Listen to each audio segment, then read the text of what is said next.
JoJo TV. ইঁদুর আর বিড়াল সব সময় ঝগড়া করত। এই কথা রাজাও জানতে পারে। রাজা চাইতো তারা দুজন মিলেমিশে থাকুক, তারা আজীবন বন্ধু হয়ে থাকুক। অনেক চিন্তা ভাবনা করে এর একটা সমাধান বের করে। ইঁদুর, খরগোশ আর বিড়াল, আমি জানি তোমরা তিনজনই অনেক আলাদা রকম প্রাণী। তোমরা আকারে অনেক ছোট। তোমরা এমনও নও যে তোমাদের আমি আমার সবার সদস্য বানাতে পারি, কিন্তু এইবার আমি তোমাদের মধ্যে দুজনকে আমার রাজসভার পরামর্শক বানাবো। তোমাদের চাঞ্চল্য আর বুদ্ধিমত্তা দেখে আমি সন্তুষ্ট। তাহলে বলো, তোমাদের তিনজনের মধ্য থেকে কে আমার পরামর্শক হতে চাও? আর যে বাকি থাকবে তাকে আমি অন্য কোথাও নিয়োগ করব। বলো, কে হতে চাও? এমনটা রাজা বলতেই তিনজন নিজেদের মধ্যে ঝগড়া করতে শুরু করে।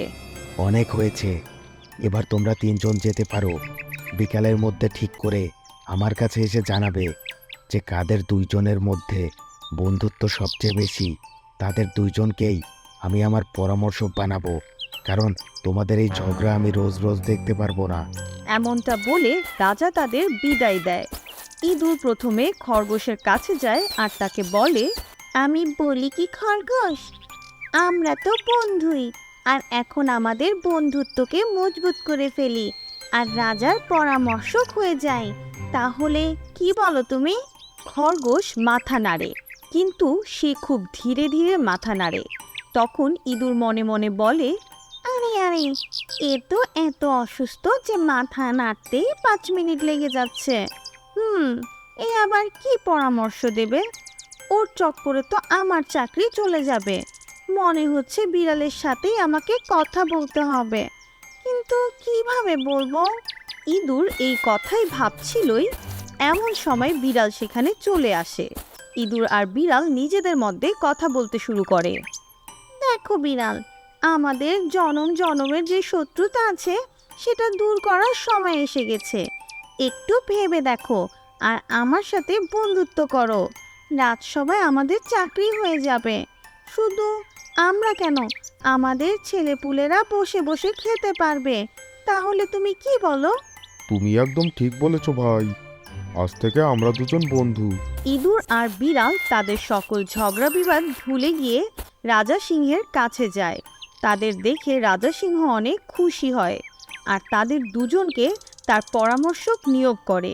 আর বাকি থাকে খরগোশ, তাই খরগোশকে সঙ্গীত বিভাগে নিয়োগ দেয়া হয়। সেখানে সে আরামে তার কাজ করতে থাকে। বিশাল এক পাহাড়ের নিচে গড়ে ওঠা সুন্দর এক জঙ্গল ছিল চন্দনপুর। ওই জঙ্গলে বিভিন্ন প্রজাতির সুন্দর সুন্দর হরিণ থাকতো। ওই হরিণদের সর্দার হাসমুখ অনেক ভালো ছিল। সে সব সময় হাসি খুশি থাকতো আর সব সময় বাকি হরিণদের খেয়াল রাখতো। জঙ্গলের বাকি হরিণরাও হাসমুখ হরিণকে অনেক সম্মান করত আর তার সব কথা তারা মেনে চলতো। একদিন ওই জঙ্গলে পাশের জঙ্গল থেকে বিশাল এক হরিণ আসে আর সে সেখানে এসে জঙ্গলের সবুজ ঘাস খেতে শুরু করে। তাকে দেখে হাসমুখ বলে, আরে, কে তুমি?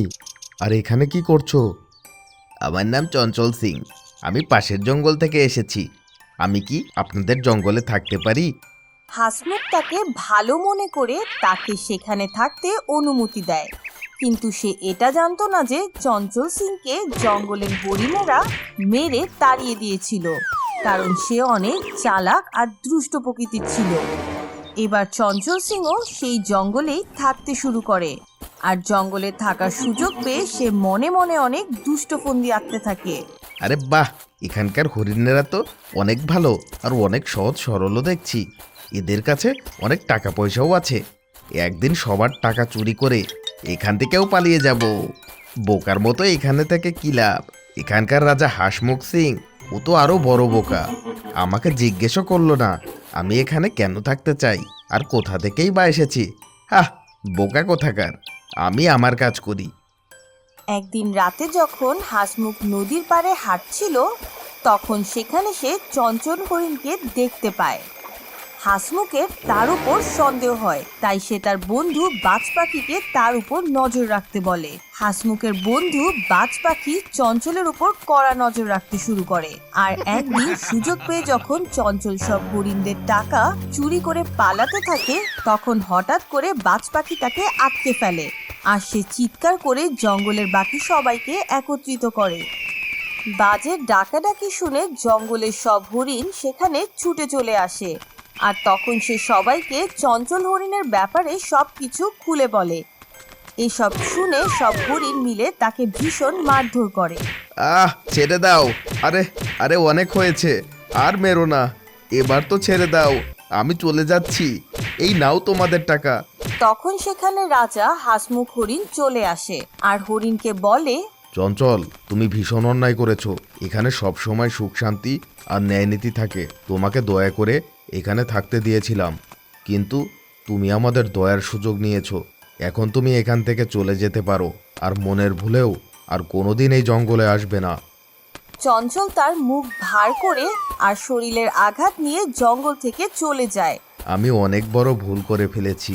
নতুন জীবন শুরু করার ভালো একটা সুযোগ ছিল, আমি সেটাও নষ্ট করলাম। রাজা নেকড়ের প্রতিশোধ। অনেক দিন আগের কথা, এক জঙ্গলে এক নেকড়ের দল থাকতো। তাদের সর্দার কালু নেকড়ে অনেক বুদ্ধিমান আর সাহসী ছিল। সে নেকড়ে হওয়া সত্ত্বেও তার মন অনেক ভালো ছিল, আর সাথে সাথে তার দলের বাকি সব নেকড়ে আর জঙ্গলের বাকি পশুদেরও খেয়াল রাখত। জঙ্গলের বাকি বড় বড় পশুরাও তার কথা মেনে চলতো আর তাকেই তাদের রাজার মতো মান্য করত। একদিন হাতি বলে, ভাই কালু, আমরা তো তোমার চাইতে অনেক বড়, কিন্তু জঙ্গলে কিভাবে রাজত্ব করতে হয় সেটা তোমার চাইতে ভালো আর কেউ জানে না। তাই এজন্য তুমিই আমাদের রাজা, আমরা সবাই সেটা চাই। হ্যাঁ হ্যাঁ কালু মহারাজ, আমি আপনার সাথে সব সময় আছি। নেকড়ের কথা শুনে তখন কালু বলে, হ্যাঁ নেকড়ে, তুমি তো আমার সবচেয়ে ভালো বন্ধু, তোমাকে আমার সব সময় পাশে লাগবে। একদিন যখন কালু তার বন্ধুদের সাথে তার গুহায় বসেছিল, তখন তার চাচাতো ভাই চালু নেকড়ে অন্য জঙ্গল থেকে আসে আর কাঁদতে কাঁদতে কালুকে বলে, ভাই, আমার কালু ভাই আমাদের পুরো পরিবারকে একটা চিতা মেরে ফেলেছে। এখন তুমি ছাড়া এই দুনিয়ায় আর আমার কেউ নেই। আমি কি তোমার সাথে এখানে থাকতে পারি? আমার যাওয়ার কোনো জায়গা নেই। হ্যাঁ হ্যাঁ চালু, আমারও তো তুমি ছাড়া আর কেউ নেই। কালু তার বন্ধুকে বলে নেকড়ের থাকার ব্যবস্থা করে। এদিকে চালু তার ভাই কালুর সাথে থাকতে শুরু করে আর জঙ্গলে রাজত্ব করার স্বপ্ন দেখতে শুরু করে। একদিন চালু বুদ্ধি করে রাজা কালুকে পাশের জঙ্গলে নিয়ে যায় আর সেখানে তার বন্ধু জঙ্গলি কুকুরদের সাহায্যে কালুকে মেরে ফেলে আর তারপর জঙ্গলে ফিরে আসে। আমি তো চালুকে বাঁচানোর চেষ্টা করেছিলাম, কিন্তু বাঁচাতে পারিনি। আর মারা যাওয়ার সময় কালু বলেছে এখন থেকে যেন আমিই জঙ্গলে রাজত্ব করি। সবাই চালুর কথা বিশ্বাস করে আর তাকে রাজা হিসেবে গ্রহণ করে, কিন্তু নেকড়ে তার কথার বিশ্বাস হয় না। তাই সে ওই জঙ্গলে গিয়ে খোঁজ নেয়ার চেষ্টা করে যে সে আসলে তার বন্ধুর সাথে কি হয়েছিল। রাতের অন্ধকারে যখনই নেকড়ে ওই জঙ্গলে যায়, তখন সে শুনতে পায়, আমার বন্ধু নেকড়ে, তুমি কেন এসেছো? নেকড়ে অবাক হয়ে যায়, কারণ এটা তো তার বন্ধু কালুর কণ্ঠ।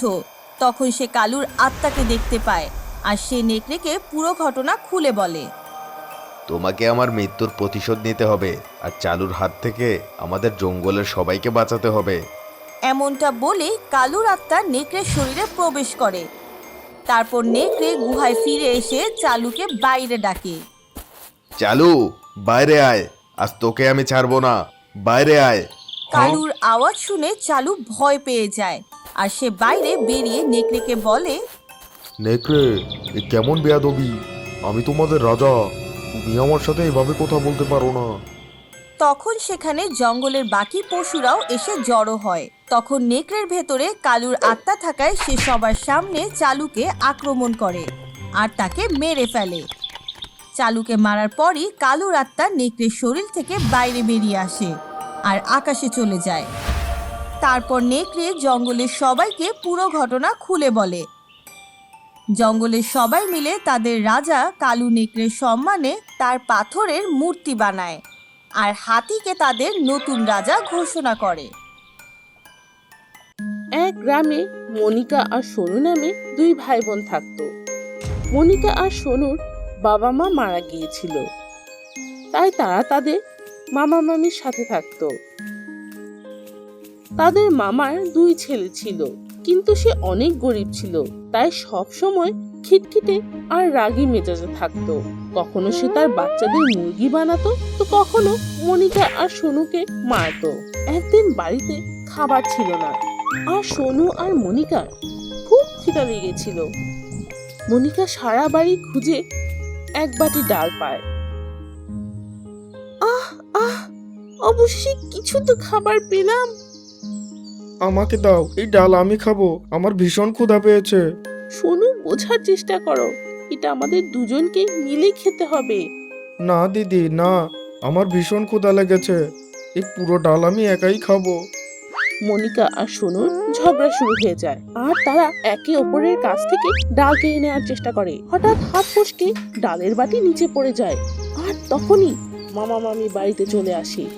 মনিকা, এসব কি? তুমি এটা কি করেছো? এমনিতে বাড়িতে খাবারের অভাব, আর তোমরা এখানে খাবার নিয়ে খেলা করছো, লড়াই করছো। জঙ্গলে 2 সপ্তাহ থাকো, তখন তোমরা সব বুঝতে পারবে। এরপর থেকে মনিকাকে পাশের জঙ্গলেই থাকতে হয়। গরম আর খাবারের অভাবে মনিকার শরীর খুব খারাপ হয়ে যায়। সে এখন প্রতিদিন খাবার আর পানির খোঁজ করতে থাকে। একদিন সে গাছের নিচে বসেছিল, তখন সে এক সোনার ময়ূর দেখতে পায়। কি হয়েছে মেয়ে, তুমি এখানে একলা বসে আছো কেন? মনিকা ময়ূরকে দেখে তার সব কথা খুলে বলে। তার প্রতি ময়ূরের অনেক দয়া হয়। তুমি আমার পালক দিতে পারো, এই নাও, সব পালকই নিয়ে নাও। এগুলো নিয়ে তোমার মামিকে দাও, তারপর তোমাদের সব অভাব দূর হয়ে যাবে। মনিকা সে মতোই কাজ করে আর খুশি মনে বাড়ি ফিরে আসে, আর কোনো অভাব থাকে না। সবাই মনিকাকে অনেক ভালোবাসতে শুরু করে। ঘরে সুখ ফিরে এসেছিল, কিন্তু তাদের প্রতিবেশী রমার এসব দেখে খুব হিংসা হচ্ছিল। হঠাৎ করে এত ধনী হলো কি করে? আগে তো এদের ঘর থেকে শুধু ঝগড়ার আওয়াজ শোনা যেত, আর আজকাল তো দেখি খালি হাসাহাসি করে। কোথা থেকে এলো এত টাকা? একদিন রমা মনিকার পিছু নেয় আর সোনার পালক আনতে তাকে দেখে ফেলে।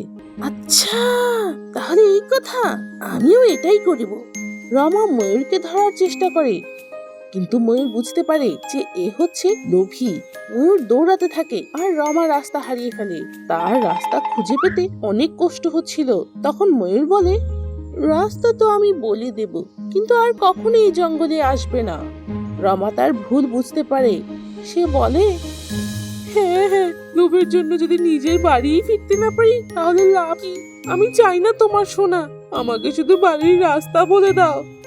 ময়ূর তাকে রাস্তা দেখিয়ে দেয়, আর রমা কখনোই জঙ্গলের দিকে ফিরে যায়নি। অন্যের সুখ দেখে আমাদের হিংসা করা উচিত না। দুষ্ট বানর। জঙ্গলে অনেক বেশি ময়লা আবর্জনা জমা হয়ে গিয়েছিল। রাজা সিংহ সবাইকে আদেশ দেয় যে সবাই তাদের যার যার বাসার আশেপাশে, মানে ঝোপঝাড়ের আশেপাশে, নদীর আশেপাশে সব জায়গায় যেন পরিষ্কার রাখে। যদি কোনো পশু পাখিকে কোথাও নোংরা করতে দেখা যায়, তাহলে তাকে দিয়ে পুরো জঙ্গল পরিষ্কার করানো হবে। জঙ্গলের সবাই তাদের রাজার কথায় রাজি হয়। সবাই যার যার বাড়ির চারপাশ পরিষ্কার করছিল। ধীরে ধীরে সারা জঙ্গল পরিষ্কার পরিচ্ছন্ন আর সবুজ শ্যামলা হয়ে যায়। আরে বাহ, তোমরা সবাই আমার কথা মতো কাজ করে আমাকে অনেক খুশি করেছো। এখন আরো একটা নিয়মও করা খুব দরকার। আমরা সবাই একে অপরের ওপর নজর রাখবো। যদি কোনো পশু পাখি অন্য কাউকে জঙ্গল নোংরা করতে দেখে, তাহলে সে এসে আমাকে বলবে। ওই পশু পাখিকে দিয়ে পুরো জঙ্গল আবারও পরিষ্কার করা হবে। এটাই তার সাজা হবে। কি বলো তোমরা সবাই, রাজি তো? তখনই বিড়াল মামা বলে, কিন্তু মহারাজ, আমার একটা কথা আছে। হ্যাঁ হ্যাঁ বিড়াল, বলো বলো, কি কথা আছে? আমি চাই যে সারা জঙ্গলের বিভিন্ন জায়গায় বড় বড় ডাস্টবিন বসানো হোক, যেমনটা শহরে হয়ে থাকে। যদি কোনো খাবারের খোসা বা ময়লা থাকে সেগুলো ওখানেই ফেলা যাবে, আর মাসে একবার ওগুলোও পরিষ্কার করা হবে। কি বলেন রাজামশাই? অনেক ভালো কথা বলেছো তো বিড়াল। তাহলে আজ থেকেই এটা শুরু করা হোক। বড় বড় ডাস্টবিন বানাও আর জঙ্গলের জায়গায় জায়গায় বসাও। আর মনে থাকে যেন তোমরা সবাই একে অপরের উপর নজর রাখবে, কেউ কোথাও নোংরা করবে না, ঠিক আছে? জঙ্গলের সব পশুরা রাজার কথা মানে। বিড়ালের পরামর্শ মতে সারা জঙ্গলের জায়গায় জায়গায় ডাস্টবিন বসানো হয়। কিন্তু সেখানে এক দুষ্ট বানর ছিল, যে কিনা কারো কথা শুনতো না। একদিন সে কলা গাছে উঠে লাগাতার কলা খেয়ে যাচ্ছিল, আর সেগুলোর খোসা এদিক ওদিক ফেলছিল। যেই সেখান দিয়ে যাচ্ছিল সে আছাড় খেয়ে পড়ে যাচ্ছিল। আহ, পড়ে গেছি। উহ, নিচ দিয়ে যাওয়া সবাই কলার খোসায় পিছলে পিছলে পড়ে যায়, আর সবার নজর যখন বানরের দিকে যায় তখন সে জোরে জোরে হাসছিল। দেখে চলতে পারো না নাকি? হ্যাঁ, আমরা দেখে চলি না। তুমি এসব কি করে বেড়াচ্ছ বিড়াল? তুমি জানো না রাজামশাই কি আদেশ দিয়েছেন? কিসের আদেশ? তোমরা তো পরিষ্কার করছোই নাকি? করো করো, সারা জঙ্গল পরিষ্কার করো, এতে আমার কিছু যায় আসে না। আচ্ছা, তাহলে এই কথা। বানরের কথা শুনে হাতি তখন বলে, দেখো দেখো, লড়াই করো না। দেখো বানর, আমরা সবাই অনেক ব্যথা পেয়েছি। এবার গাছ থেকে নেমে এসো, কলার সব খোসাগুলো ওই ডাস্টবিনে রাখো। আমরা রাজার কাছে তোমার ব্যাপারে কোনো নালিশ করব না, নয়তো সারা জঙ্গল তোমাকে একাই পরিষ্কার করতে হবে। আরে ধুর, আমি ওসব কিছু করতে পারবো না। সবার বোঝানোর পরও যখন বানর বোঝে না, তখন বিড়াল সোজা রাজার কাছে গিয়ে বিচার দেয়। রাজা বানরকে সারা জঙ্গল পরিষ্কারের আদেশ দেয় এবং সাথে এটাও বলে, যদি আবারও তোমাকে এমন কোনো কাজ করতে দেখা যায় তোমাকে জঙ্গল থেকেই বের করে দেব।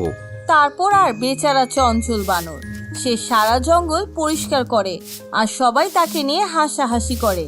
তাই আমাদের কোথাও নোংরা করা উচিত নয়। সোনালী পাখির বরদান। জগৎপুর নামের এক জঙ্গল ছিল, যা বিভিন্ন অংশে বিভক্ত ছিল। এক পাশে পশুরা থাকতো, এক পাশে পাখিরা থাকতো, আরেক পাশে পানিতে বাস করা প্রাণীরা থাকতো। হঠাৎ করে পানিতে থাকা প্রাণীরা লাগাতার মারা যেতে থাকে। অনেক অনেক পশুরাও অসুস্থ হয়ে যায়। সবার নানা রকম অসুখ হতে থাকে।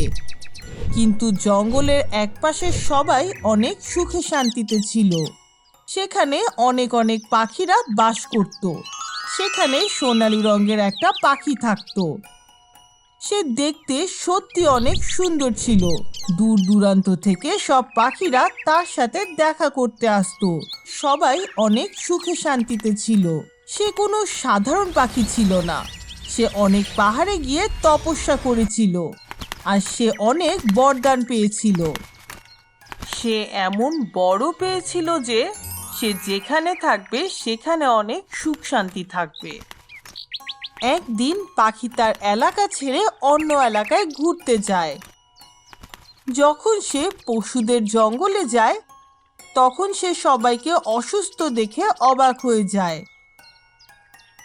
তখন তার বন্ধু পাখিকে বলে, এসব কি? এখানে সবার এমন অবস্থা কেন? দুর্বল দেখাচ্ছে আর অসুস্থ। এটা তো আমি কখনোই ভাবিনি। আমি তো ভেবেছিলাম যে ওরা আমাদের মতোই সুখে শান্তিতে জীবনযাপন করছে। না না সোনালি পাখি, এমনটা একদমই না। বেশ কয়েক মাস ধরে এই জঙ্গলের এলাকায় অকাল পড়েছে, খাওয়ার জন্য কিছুই নেই, আর রোগ ব্যাধিও ছড়িয়ে পড়েছে। তুমি হয়তো জানো না, ওই যে পাশের এলাকা যেখানে পানির জীবেরা থাকে, ওটা তো প্রায় শেষ হয়ে গেছে। অল্প কিছু প্রাণী বেঁচে আছে ওখানে, কিছুদিন পর হয়তো তারাও থাকবে না। এ তুমি কি বলছো? আমি থাকতে আমার আশেপাশে প্রাণীরা এভাবে মারা যাচ্ছে, অসুস্থ হচ্ছে? না না, এ আমি কিভাবে হতে দিতে পারি? চলো এখানেই থাকতে শুরু করি। ভুলে গেছো, আমি বরদান পেয়েছি। আমি যেখানে থাকবো সেখানে সুন্দর আর সুখ সমৃদ্ধিতে ভরে যাবে। এটা তো তুমি ঠিকই বলেছ, আমি তো এটা ভুলেই গেছিলাম। আমি এক্ষুনি বাকি পাখিদের বলে দিচ্ছি। হ্যাঁ হ্যাঁ, জলদি যাও।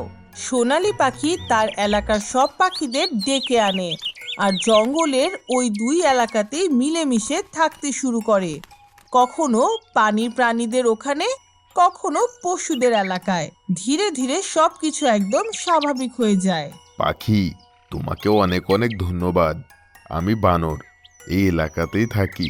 আমার পরিবারের বাকি সব লোক এই মহামারীতেই মারা গেছে। আমিও তো প্রায় মারাই গেছিলাম, কিন্তু তুমি এখানে এসে যে থাকার সিদ্ধান্ত নিয়েছো না পাখি, শুধুমাত্র এর জন্যই আমি বেঁচে আছি। আর শুধু আমিই না, পুরো এই এলাকাই সুস্থ হয়ে গেছে। আর পাশের ওই এলাকা যেখানে পানির জীবেরা মারা যাচ্ছিল, ওরা তো প্রায় শেষই হয়ে গেছিল। ওরাও এখন অনেক খুশি আর সুখ শান্তিতে আছে। তুমি কি যাবে ওখানে ওদের সাথে দেখা করতে? হ্যাঁ হ্যাঁ, কেন নয়। পাখি পানিতে বাস করা প্রাণীদের সাথে দেখা করতে যায়। সেখানকার মাছেরা পানি ছিটিয়ে তাকে অভিনন্দন জানায় আর ধন্যবাদ দেয়। পাখি একটা সিদ্ধান্ত নেয়। অনেক হয়েছে, আমরা জঙ্গলকে 3 ভাগে ভাগ করে রেখেছিলাম। আজকের পর থেকে আর কোনো ভাগাভাগি থাকবে না। আর আমি এই এলাকাতেই থাকবো, কারণ এটা মাঝের এলাকা। এতে করে আমরা সবাই সুখে শান্তিতে থাকতে পারবো। এটা তো তুমি অনেক ভালো সিদ্ধান্ত নিয়েছো সোনালি পাখি। তুমি পাখি নও, আমাদের জন্য প্রভুর আশীর্বাদ। একদিন জঙ্গলে কবুতরদের ধরার জন্য জাল বিছাতে এক শিকারী আসে। অনেক সুন্দর একটা রং বেরঙের কবুতর দেখে সে তার পিছু করতে থাকে। কবুতর এদিক সেদিক পালানোর অনেক চেষ্টা করে, কিন্তু শিকারী তাকে কোনোভাবেই পালাতে দিচ্ছিল না। সে তার পিছুই ছাড়ছিল না। কবুতর জোরে জোরে চিৎকার করে তার বন্ধুদের ডাকে। আরে আরে বাঁচাও বাঁচাও, ওই দেখো শিকারি আজকে আমাকে না ধরেও ছাড়বে না। আরে কিছু করো, কিছু তো করো, কেউ বাঁচাও। যখনই তার চিৎকার বাকি কবুতরেরা শুনতে পায়, তারা সবাই মিলে একটা পরিকল্পনা করে। তুমি কোনো চিন্তা করো না, আমরা জলদি কিছু করছি। শিকারী যখনই রঙিন কবুতরকে ধরে ফেলে, সেখানে গাছের ডালে বসে থাকা সকল সাদা কবুতর নিচে পড়ে যায় আর এমন ভান করে যেন তারা সবাই মারা গেছে। এতগুলো আহত আর মৃত কবুতরদের দেখে শিকারী অবাক হয়ে যায়। অন্যদিকে রঙিন কবুতরও তাদের দেখে এমনভাবে ছটফট করতে থাকে যেন সেও এখন মারা যাবে। শিকারী ভয় পেয়ে যায় আর সে রঙিন কবুতরকে ছেড়ে দেয়। রঙিন কবুতর যখন আকাশে উড়ে যায়, তখন সেখানে থাকা বাকি সব সাদা কবুতরও উড়ে যায়। এটা দেখে শিকারী আবারও অবাক হয়ে যায়।